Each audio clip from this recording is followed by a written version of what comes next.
Cuando el apache solitario abrió la puerta y escuchó: «Nuestra mamá se fue esta mañana. No tenemos a dónde ir». De los labios de aquellas niñas inocentes, nunca imaginó que esas tres pequeñas cambiarían su destino y le devolverían el sentido a la vida. «Hola, mi querido amigo. Soy Ricardo Rodríguez, el narrador de Sueños y Destinos. Antes de comenzar, te invito a suscribirte a nuestro canal y cuéntame, ¿desde qué ciudad nos estás viendo? Un fuerte abrazo y disfruta la historia». El viento del invierno aullaba como lobo herido por las tierras áridas del territorio de Nuevo México. Era una noche en que hasta los coyotes callaban, como si el mismo desierto presintiera que algo sagrado estaba por suceder. Turimato estaba sentado junto al fuego mortecino de su hogar, contemplando las brasas que danzaban como espíritus ancestrales. Sus manos curtidas por el trabajo y marcadas por cicatrices que contaban historias de supervivencia, sostenían una taza de café negro que ya se había enfriado. El silencio de su casa era tan profundo que podía escuchar el latido de su propio corazón, acompasado con el viento que se filtraba por las rendijas de la madera. 5 años había vivido así, en esta soledad que se había vuelto su compañera más fiel desde que Elena, su esposa, se marchó con la fiebre que se llevó a tantos buenos cristianos aquel verano maldito. 5 años desde que enterró también al hijo que apenas había conocido el aliento de la vida y que ahora descansaba en la pequeña loma detrás de la casa, junto a su madre, bajo una cruz de mezquite que él mismo había tallado con sus manos temblorosas de dolor.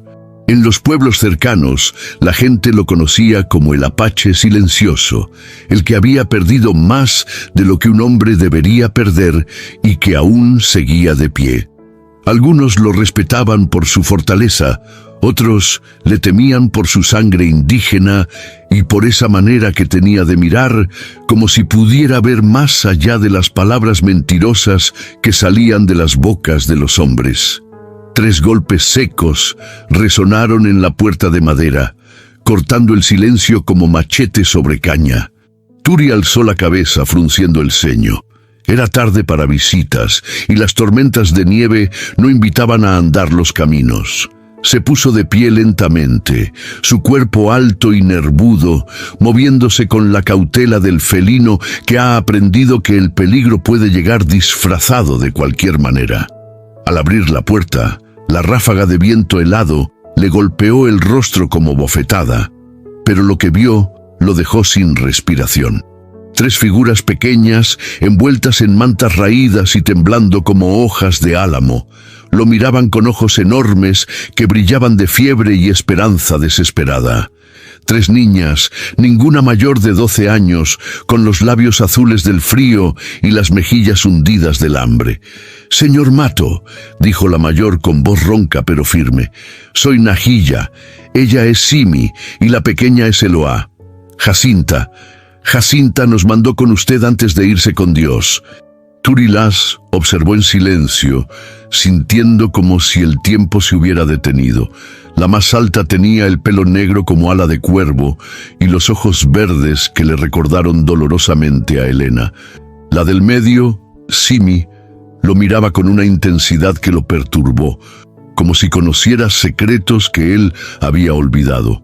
Y la pequeña, Eloá, apretaba contra su pecho una muñeca sin un ojo, tan frágil que parecía que un suspiro fuerte podría quebrarla. «Jacinta», murmuró Turi, recordando a la mujer que había sido amiga de Elena, la que cuidaba huérfanos como si fueran joyas preciosas. «Se fue hace 3 días», continuó Nahilla, luchando por mantener la voz firme. «Nos dijo que viniéramos con usted, que usted sabría qué hacer con nosotras». Turi sintió como si una mano invisible le apretara el corazón. Recordó las palabras de Elena en su lecho de muerte, cuando la fiebre ya le había llevado casi toda la fuerza, pero aún tenía suficiente para tomarlo de la mano y susurrarle: «Prométeme que nunca dejarás pasar a un niño que necesite hogar. Prométemelo, Turi». Y él había prometido, con lágrimas, que no había vuelto a derramar desde entonces. «Entonces», dijo su voz saliendo más ronca de lo que esperaba, «ya están en casa». Las palabras salieron de él sin pensarlas, como si las hubiera estado guardando durante 5 años, esperando el momento exacto para pronunciarlas. Vio cómo los ojos de Nahilla se llenaban de lágrimas que se negaba a derramar, como Simi suspiraba como si hubiera estado conteniendo la respiración durante días, como la pequeña Eloá sonreía por primera vez en mucho tiempo. Los hizo pasar sintiendo cómo la casa despertaba de su largo sueño de soledad. Encendió más velas, avivó el fuego, y mientras preparaba sopa caliente en la cocina, escuchó sus voces susurrantes, llenando los rincones que habían estado mudos durante tanto tiempo. Nahilla le contó que Jacinta había enfermado del pecho durante el otoño, tosiendo sangre hasta que ya no pudo levantarse de la cama. Que había reunido a las 3 niñas la noche antes de morir y les había dado instrucciones precisas: caminar hasta el rancho de Turimato, entregarle un paquete que había preparado y decirle que Elena había sido su amiga más querida. «¿Dónde está ese paquete?», preguntó Turi, sirviendo la sopa humeante en tazones despescados. Simi, que hasta entonces no había hablado, se levantó y sacó de entre sus ropas un bulto envuelto en tela violeta. Se lo extendió a Turi con manos que temblaban, no solo de frío. «Dijo que era para usted», murmuró con voz apenas audible. «Dijo que dentro estaba la verdad». Turi tomó el paquete sintiendo su peso, que parecía mucho mayor de lo que debería. Lo dejó sobre la mesa sin abrirlo, sabiendo instintivamente que lo que contenía cambiaría todo, y que esta noche ya había cambiado suficiente. «Primero comen, luego duermen», declaró. «Mañana veremos qué verdades nos esperan». Mientras las niñas comían con la desesperación silenciosa del hambre verdadero, Turi las observaba, memorizando sus rostros. Nahilla tenía las manos callosas de quien había trabajado duro desde pequeña, pero mantenía la espalda recta con orgullo que no se doblegaba. Simi comía en silencio, pero sus ojos no dejaban de moverse, como si estuviera calculando distancias de escape, y Eloá susurraba palabras a su muñeca entre cucharadas, como si le estuviera contando secretos. Esa noche, mientras las acomodaba en el cuarto que había sido del bebé que nunca creció, Turi sintió algo que no había experimentado en 5 años, la sensación de que su casa volvía a ser un hogar. El sonido de respiraciones que no eran la suya, el crujido del colchón cuando alguien se movía en sueños, el suspiro suave de un niño que por fin se sentía seguro. Se quedó un largo rato en el pasillo, escuchando, sintiendo como su corazón se abría como flor después de una sequía. Y por primera vez desde la muerte de Elena, sonrió verdaderamente. Pero el paquete seguía esperando sobre la mesa de la cocina, y Turi sabía que los secretos, como las tormentas, no podían posponerse para siempre. El amanecer llegó con un cielo limpio que prometía un día sin viento, uno de esos días de invierno en que el sol del desierto engaña haciendo creer que la primavera está cerca. Turi despertó antes que las niñas, como había sido su costumbre durante años de soledad, pero esta vez el silencio de la mañana estaba lleno de vida nueva. Se vistió en silencio y salió a ordeñar las cabras. Pero sus ojos se dirigían constantemente hacia la casa, esperando ver alguna señal de que las niñas habían despertado. El paquete de Jacinta lo había mantenido despierto gran parte de la noche, como si pudiera sentir su peso desde el cuarto. Nahilla fue la primera en aparecer, moviéndose por la cocina con la eficiencia de quien había aprendido a cuidar de otros desde temprano. Sin preguntar comenzó a preparar desayuno, encontrando instintivamente dónde estaban guardadas las cosas. «Buenos días, señor Mato», saludó cuando él entró con el balde de leche. «Solo Turi», corrigió él. «Los señores son los que se creen superiores a otros». Yo soy solo Turi. Ella asintió, y él vio en sus ojos que entendía la diferencia. Era una niña que conocía el valor de las palabras exactas. Simi apareció poco después, cargando a Eloá de la mano. La pequeña aún sostenía su muñeca sin ojo, y Turi notó que había pasado la noche lloriqueando bajito, del tipo de llanto que viene cuando alguien muy pequeño trata de ser valiente. «¿Cómo se llama tu muñeca?», le preguntó Turi, arrodillándose para quedar a su altura. «Esperanza», susurró Eloá, «pero ya no puede ver todo, porque perdió un ojo como mi papá». El corazón de Turi se apretó. «¿Qué le pasó a tu papá?» «Los soldados le quitaron el ojo», dijo la niña con la simplicidad brutal de la infancia. «Y después se lo llevaron y no volvió más». Turi intercambió una mirada con Nahilla, que asintió gravemente. Había demasiadas historias como esa en aquellos territorios, demasiados padres que desaparecían cuando los soldados federales decidían que alguien era problemático. Después del desayuno, mientras las niñas exploraban la casa y el pequeño terreno, Turi finalmente abrió el paquete de Jacinta. Sus manos temblaron ligeramente al desatar los nudos, como si presintiera que lo que encontraría dentro cambiaría todo lo que creía saber. Dentro había una carta doblada, un medallón de plata y una fotografía amarillenta. Turi reconoció inmediatamente la letra de Jacinta, pequeña y cuidadosa, como si cada palabra hubiera sido pesada antes de escribirla. «Mi querido Turi», comenzaba la carta, «si estás leyendo esto, significa que Dios me ha llamado a su lado y las niñas han llegado a ti como Elena me hizo prometer que pasaría. Hay cosas que debes saber, verdades que he guardado porque no era mi lugar revelarlas mientras estuvieras sanando de tu pérdida. Simi no es solo una huérfana que cuidé por bondad. Es la hija de tu hermano mayor, Joaquín, que murió luchando contra los soldados federales hace 8 años. Su madre, María, murió en el parto y me la trajeron cuando apenas tenía días de nacida. Elena lo sabía. Ella me pidió que la cuidara hasta que tú estuvieras listo para conocer la verdad. Nahilla la encontré abandonada siendo bebé, durante una de las redadas en los pueblos apaches. No sé quiénes fueron sus padres, pero tiene sangre de nuestra gente. La crié como propia, pero siempre supe que algún día tendría que dejarla con familia verdadera. ¿Y Eloá? Su padre era soldado, pero no uno malo. Se enamoró de una mujer apache y la defendió cuando vinieron a llevársela. Por eso le quitaron el ojo y después lo mataron. Su madre murió de pena, y la niña llegó a mí con solo esa muñeca que él le había hecho. Son tuyas ahora, Turi. Elena me lo pidió y yo te lo pido también. Dales el amor que tus propios hijos no pudieron recibir. Dales el nombre que les dará fuerza. Protégelas de Caleb Norwood, que ya pregunta por ellas y tiene planes que no son buenos. El medallón era de la madre de Simi. La fotografía es de Joaquín con su hija recién nacida. Ella tiene derecho a saber de dónde viene. Que Dios te bendiga, amigo mío. Elena está orgullosa de ti. Jacinta».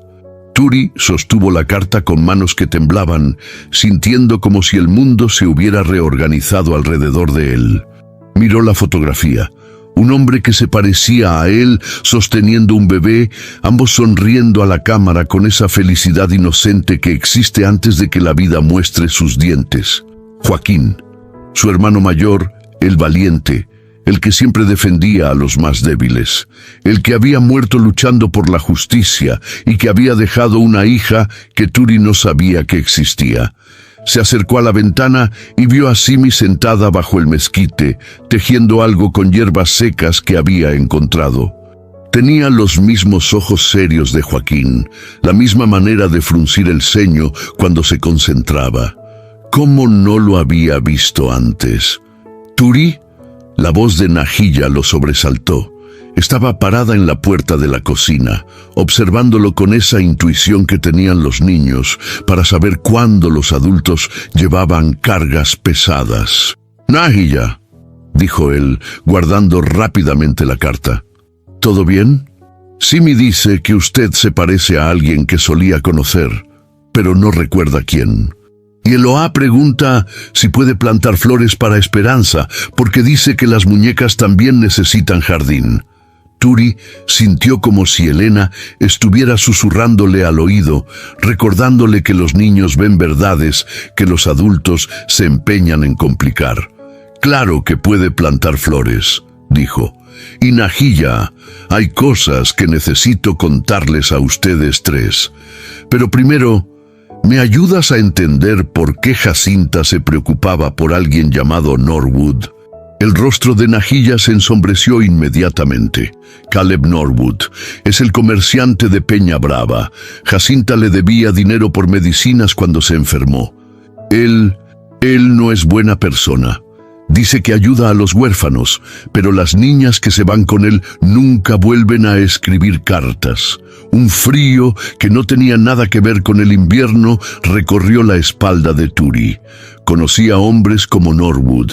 Había visto cómo operaban en otros pueblos. Comerciantes que se aprovechaban de la desesperación, que convencían a las familias pobres de que entregarles sus hijos era un acto de amor. ¿Cuánto dinero debe Jacinta? No sé exactamente, pero él dice que mucho. Que como ella murió, ahora nosotras tenemos que pagar la deuda. Turi sintió un calor familiar subiendo por su pecho, la misma ira controlada que había sentido cuando veía injusticias siendo cometidas contra su gente. Pero esta vez era diferente. Esta vez tenía algo que proteger. Nahilla, dijo su voz tomando un tono que ella no había escuchado antes. Quiero que entiendas algo muy claramente. Ustedes tres son ahora mi familia. Y nadie va a hacerles daño mientras yo tenga aliento en el cuerpo. La niña lo miró con ojos que de repente se llenaron de lágrimas que había estado conteniendo durante días. ¿De verdad? ¿No nos va a entregar a Norwood? Jamás, dijo Turi, y en esa palabra puso todo el peso de una promesa sagrada. Primero tendrían que pasar sobre mi cadáver. Nahilla se acercó a él entonces, y sin previo aviso, lo abrazó con la desesperación de alguien que había estado esperando que alguien fuera lo suficientemente fuerte para protegerla. Turi sintió sus pequeños hombros temblando contra su pecho, y algo dentro de él que había estado roto desde la muerte de Elena comenzó a sanarse. Pero sabía que las promesas eran fáciles de hacer y difíciles de cumplir. Y Caleb Norwood, fuera quien fuera, no sonaba como el tipo de hombre que aceptaba un no por respuesta. La tormenta se acercaba, y Turi Mahto se preparaba para defender su familia recién encontrada. Caleb Norwood llegó al rancho de Turi 3 días después, como si hubiera estado esperando el momento exacto en que las niñas se sintieran seguras para aparecer y recordarles que el mundo no era un lugar amable. Turi lo vio venir desde lejos, montado en un caballo demasiado bueno para un comerciante honesto, seguido por 2 hombres que llevaban pistolas de manera demasiado visible. El tipo de hombres que no necesitaban razones para usar la violencia, solo excusas.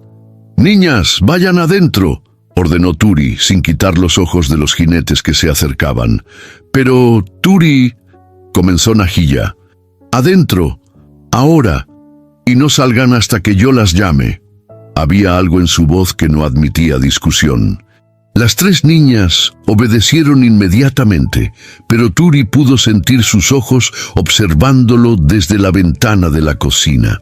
Norwood era un hombre alto y delgado, con bigote engomado y ropa que costaba más de lo que la mayoría de la gente del territorio veía en un año. Tenía ojos pequeños y brillantes como los de una serpiente y una sonrisa que no llegaba nunca a sus ojos. «Usted debe ser Turi Mahto», dijo, sin bajarse del caballo, una falta de respeto deliberada. «Soy Caleb Norwood. Vengo por las niñas».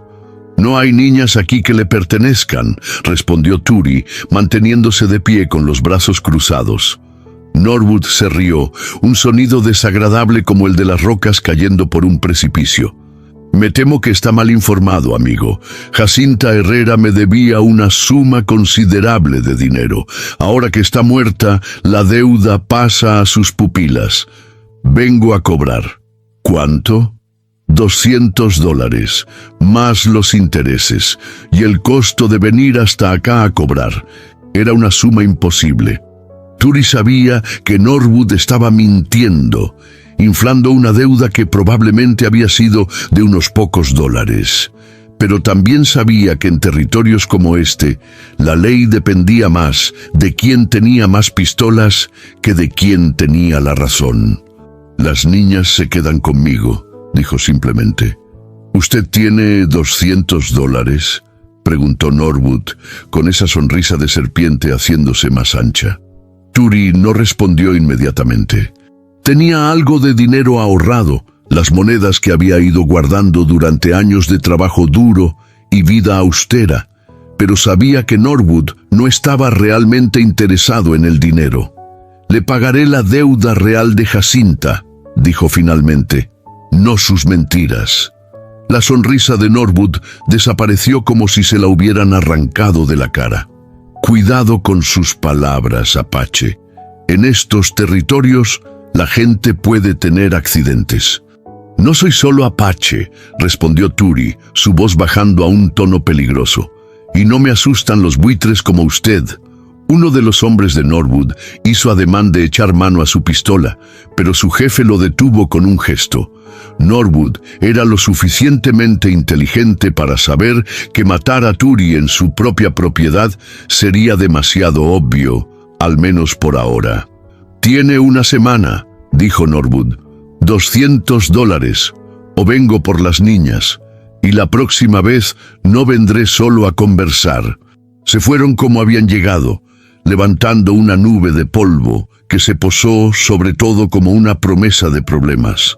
Turi se quedó parado en el mismo lugar hasta que no pudo verlos más, sintiendo el peso de la amenaza como una piedra en el estómago. Las niñas salieron corriendo de la casa en cuanto los jinetes desaparecieron. «¿Qué quería?», preguntó Nahilla, aunque por su expresión ya sabía la respuesta. «Dinero que no se le debe», respondió Turi. «Pero no se preocupen, voy a arreglar esto». Esa noche, después de que las niñas se durmieran, Turi subió al ático y sacó la lata donde guardaba sus ahorros. Contó las monedas una y otra vez, pero siempre llegaba a la misma cifra: $63. Suficiente para vivir durante meses, pero no suficiente para satisfacer la codicia de Norwood. Se quedó despierto hasta tarde, pensando en opciones que no le gustaban. Podía vender el ganado, pero entonces no tendrían forma de mantenerse. Podía pedir prestado, pero ¿a quién? La mayoría de sus vecinos tenían apenas lo suficiente para sobrevivir. Al día siguiente, decidió ir al pueblo a buscar información. Dejó a las niñas con instrucciones estrictas de no abrir la puerta a nadie y cabalgó hasta Peña Brava, el pueblo polvoriento donde Norwood tenía su tienda. Lo que encontró lo llenó de una ira fría y calculada. Hablando con la gente del pueblo, descubrió que Norwood había estado operando el mismo esquema durante años. Prestaba dinero a familias desesperadas a intereses imposibles, y cuando no podían pagar, se quedaba con sus hijos como pago. Los niños desaparecían, supuestamente enviados a buenas familias en el este, pero nadie los volvía a ver. «Es el diablo vestido de comerciante», le dijo doña Carmen, una anciana que vendía tortillas en la plaza. «Pero tiene al sheriff en el bolsillo y la gente tiene miedo. ¿Nadie ha tratado de enfrentarlo?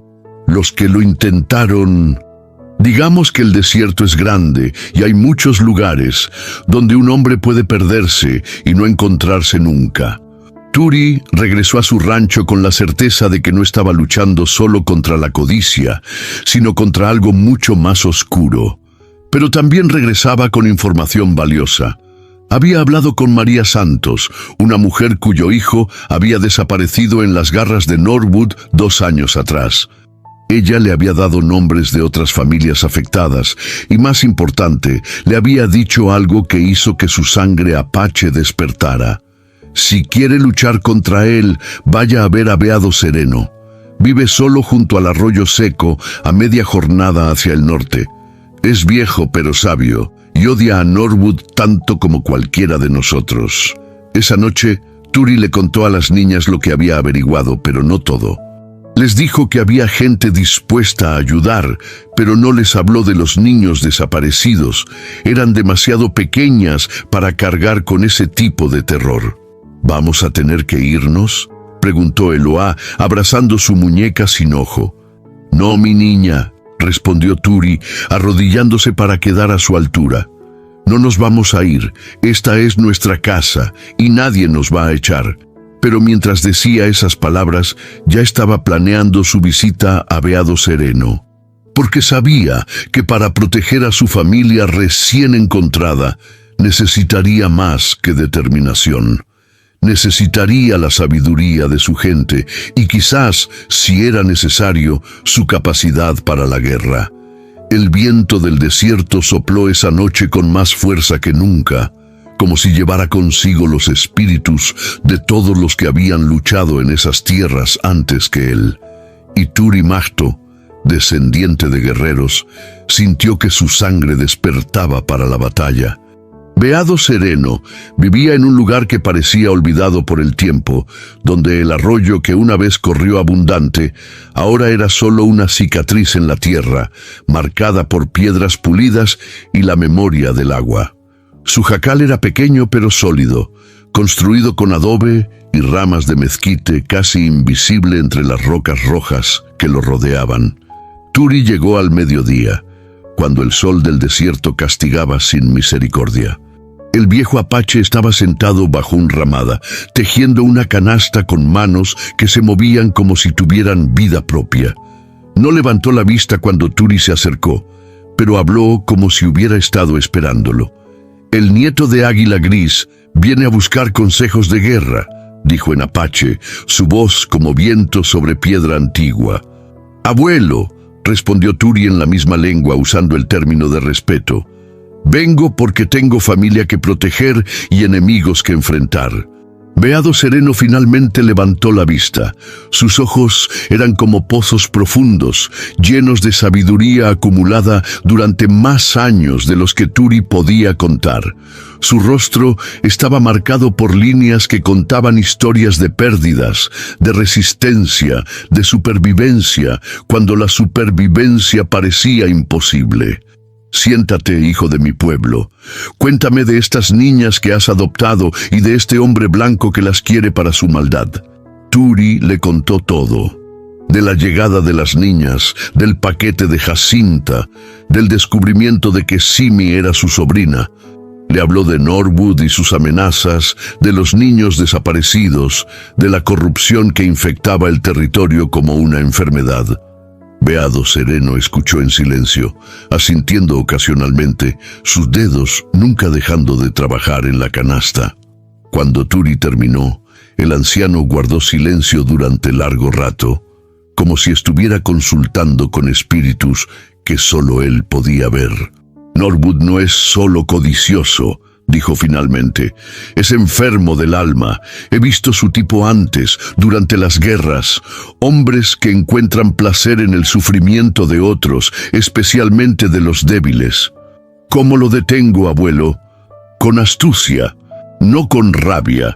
La rabia es el arma del tonto, la astucia es el arma del que sobrevive. Beado Sereno se puso de pie con movimientos que desmentían su edad avanzada y entró a su jacal. Regresó con una bolsa de cuero gastado. Esto es medicina de protección, dijo dándosela a Turi, para las niñas, pero la verdadera protección viene de aquí. Se tocó el pecho, y de aquí se tocó la frente. Corazón fuerte, mente clara. El sheriff está en el bolsillo de Norwood. No puedo confiar en la ley del hombre blanco. Entonces harás tu propia justicia.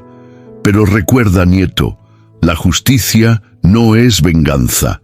La justicia es proteger a los inocentes y asegurarse de que el mal no pueda seguir causando daño.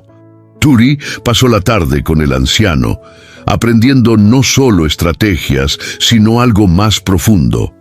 Beato Sereno le habló de la responsabilidad que conllevaba adoptar niños, de cómo convertirse en padre no solo por sangre, sino por elección.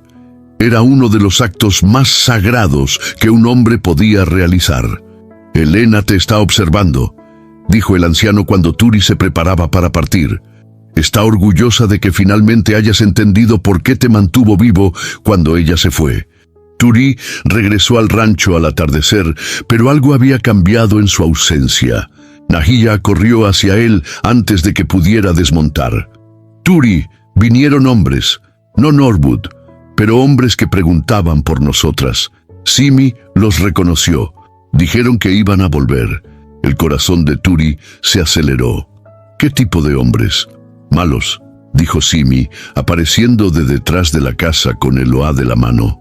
«Como los que se llevaron a mi papá de verdad». Turi sintió como si le hubieran dado un puñetazo en el estómago. En su urgencia por buscar consejo, había dejado a las niñas vulnerables. Ese error podría costarles todo. ¿Dijeron algo más? Que Norwood quería que supiéramos que estaba siendo paciente, pero que su paciencia tenía límites. Respondió Nahía. Esa noche Turi no durmió. Se sentó junto a la ventana con su rifle sobre las rodillas, vigilando las sombras que bailaban en la distancia. Las niñas dormían inquietas, despertándose con pequeños gritos que hablaban de pesadillas. Al amanecer, la pesadilla se volvió real. Turi despertó con el olor a humo, saltó de la silla donde se había quedado dormido y corrió hacia la ventana. El cielo del amanecer estaba manchado de negro. El molino de agua, su molino de agua, estaba ardiendo. «¡Niñas, despierten!», gritó, corriendo hacia su cuarto. Las tres aparecieron en camisones, con ojos llenos de terror al ver el resplandor naranja que se filtraba por las ventanas. «¿Qué está pasando?», sollozó Eloá. «Quédense aquí, no salgan por nada del mundo», ordenó Turi, tomando su rifle y corriendo hacia la puerta. El molino era una pérdida total. Las llamas habían consumido la estructura de madera y habían dañado el mecanismo que desviaba el agua del arroyo hacia su propiedad. Sin agua, los animales morirían. Sin agua, las plantas morirían. Sin agua, ellos morirían. Y clavado en un poste cerca del molino en ruinas, encontró un papel que hizo que su sangre hirviera. «Tiene 3 días, las niñas o más fuego. La elección es suya». Turi aplastó el papel en su puño, sintiendo como la rabia y el miedo luchaban en su pecho. Pero luego recordó las palabras de Beato Sereno: «Corazón fuerte, mente clara». Respiró profundamente, dejando que el aire fresco del amanecer enfriara su sangre caliente. Luego regresó a la casa, donde las niñas lo esperaban con caras pálidas de terror.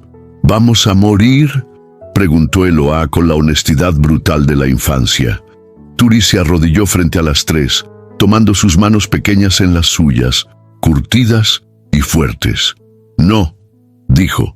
Y en su voz había algo que hizo que las 3 niñas se tranquilizaran inmediatamente. «No vamos a morir, vamos a luchar, pero no solos». Era hora de dejar de defenderse y comenzar a atacar, pero primero necesitaba aliados. Y sabía exactamente dónde encontrarlos. La guerra había comenzado, pero Turi Mahto no pensaba pelearla solo. Durante los 2 días siguientes, Turi no fue el mismo hombre silencioso que había vivido en soledad durante 5 años. Se convirtió en algo que sus vecinos no habían visto antes. Un organizador, un líder, un hombre con un propósito que ardía en sus ojos como fuego sagrado. Cabalgó de rancho en rancho, de jacal en jacal, llevando consigo no solo su historia, sino las historias de todos los niños que habían desaparecido en las garras de Norwood. María Santos había sido solo el comienzo. Había más, muchos más de los que había imaginado. En el rancho de los Herrera encontró a un matrimonio que había perdido a su hija menor 2 años atrás. Norwood dijo que la mandaría a una escuela en Denver. Lloró la madre. Nunca más supimos de ella. En la ranchería Apache de Caballo Rojo descubrió que 3 niños habían sido adoptados por el comerciante en los últimos 4 años.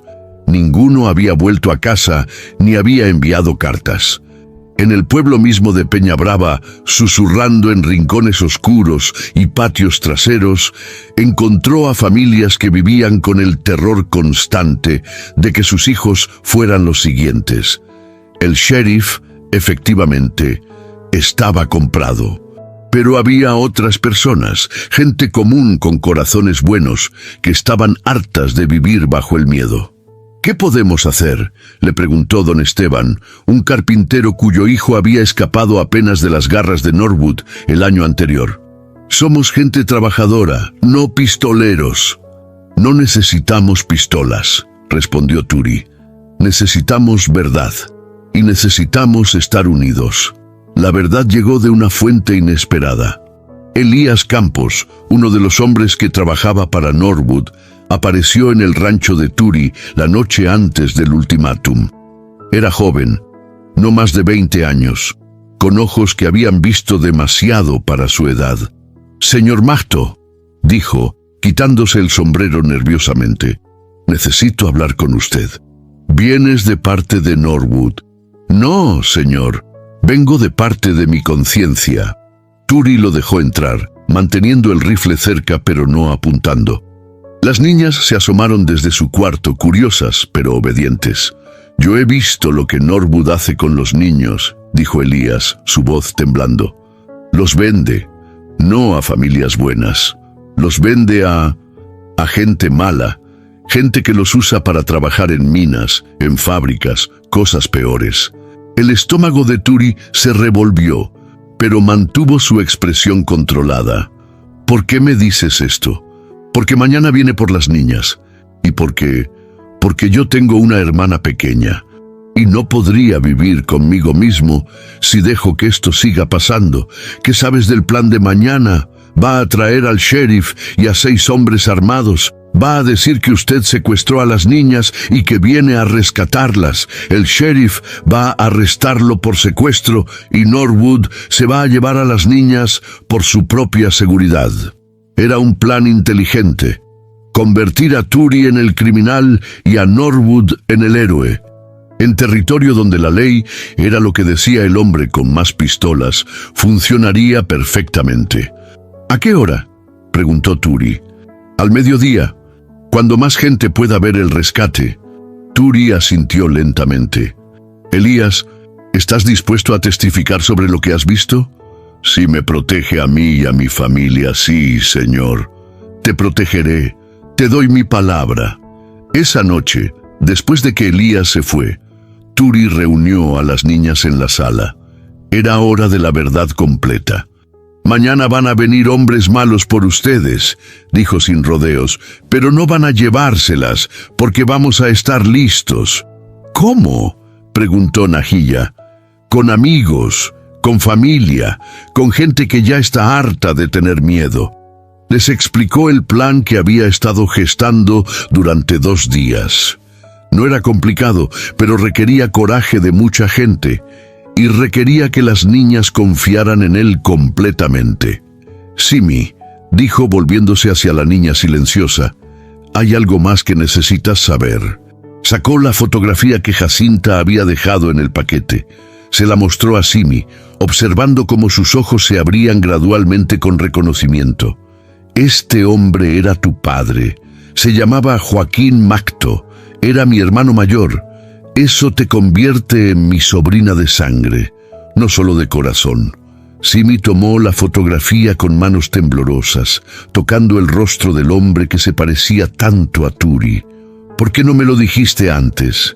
«Porque quería que supieras que te quiero por quien eres, no por la sangre que compartimos, pero ahora que lo sabes, ahora sabes que nadie en este mundo me va a quitar a la hija de mi hermano». Las lágrimas corrían por las mejillas de Simi, pero por primera vez desde que había llegado, sonrió. Una sonrisa que se parecía exactamente a la de Joaquín en la fotografía. «¿Qué hay de nosotras?», preguntó Eloá. «¿No somos su familia de verdad?». Turi las abrazó a las tres al mismo tiempo, sintiendo como su corazón se expandía hasta doler. «Ustedes son mi familia, en todos los sentidos que importan. Simi por sangre, pero ustedes tres por elección. Y la familia por elección es a veces la más fuerte de todas». El día del enfrentamiento amaneció claro y caliente, con un cielo azul que parecía burlarse de la tormenta que se avecinaba. Turi se vistió con su mejor camisa, la que usaba para ir a la iglesia cuando Elena vivía. Si iba a luchar por su familia, lo haría con dignidad.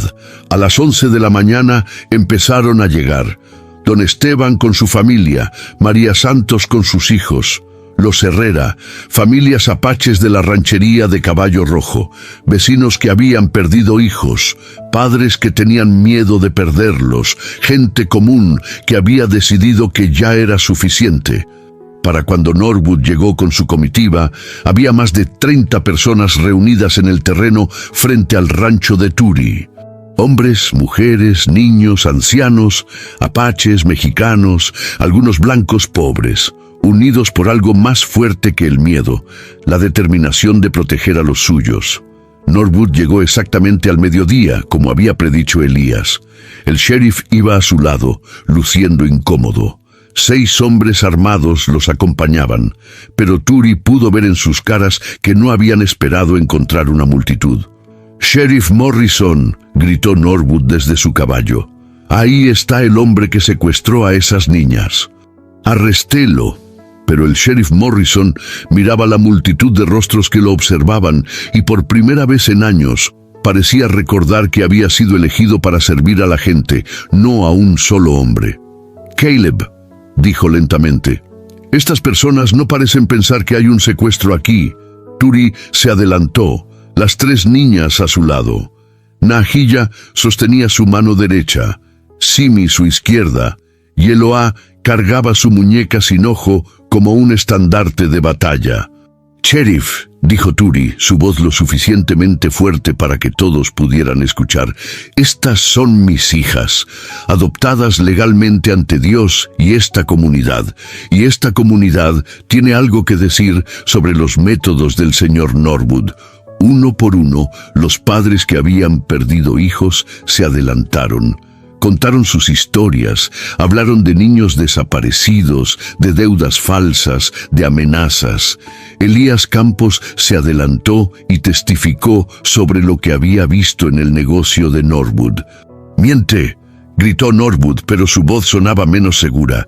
«Esta gente es ignorante, no entiende». «Entendemos perfectamente», interrumpió doña Carmen, la anciana vendedora de tortillas. «Entendemos que usted es un demonio que se come a nuestros niños». La multitud murmuró su acuerdo. El sheriff Morrison miró a Norwood, luego a la multitud, luego de vuelta a Norwood. «Caleb», dijo finalmente, «creo que será mejor que se vaya. Ahora». «¿Se va a ir?», gritó Norwood. «Trabajo para usted. Le pago su salario». «Me paga la gente de este condado», respondió el sheriff, enderezando la espalda. «Y la gente de este condado le está diciendo que se vaya». Por un momento, Turi pensó que Norwood iba a ordenar a sus hombres que dispararan. Pero incluso los pistoleros a sueldo sabían contar y estaban superados en número 10-1 por gente que tenía algo más valioso que el dinero, algo por lo que luchar. Norwood se fue, pero no sin hacer una última amenaza. «Esto no ha terminado, Apache. Tengo amigos en lugares altos». «Y yo tengo familia en este lugar», respondió Turi. «Y mi familia es más fuerte que sus amigos». Norwood espoleó su caballo y se alejó, seguido por sus hombres. Pero Turi sabía que un hombre como ese no se rendía fácilmente. Habría que estar vigilantes. Sin embargo, por ahora, habían ganado. Las niñas estaban a salvo, la comunidad había encontrado su voz, y una familia había nacido del amor en lugar de la sangre. Esa noche, mientras las niñas dormían profundamente por primera vez en semanas, Turi se sentó en el porche y miró las estrellas. Podía sentir la presencia de Elena junto a él, y por primera vez desde su muerte se sintió en paz. Había mantenido su promesa, había encontrado su propósito y había aprendido que a veces la familia más fuerte es la que se elige, no la que se hereda. Las 3 flores del desierto habían echado raíces, y nadie iba a arrancarlas de la tierra que las había acogido. El viento nocturno susurraba entre los mezquites, llevando consigo las voces de los ancestros que aprobaban lo que había hecho. Turi Makto cerró los ojos y sonrió, sabiendo que Elena estaría orgullosa del hombre en que se había convertido y de la familia que había construido con las manos del corazón. En la distancia un coyote aulló a la luna y su canto sonó como una canción de triunfo.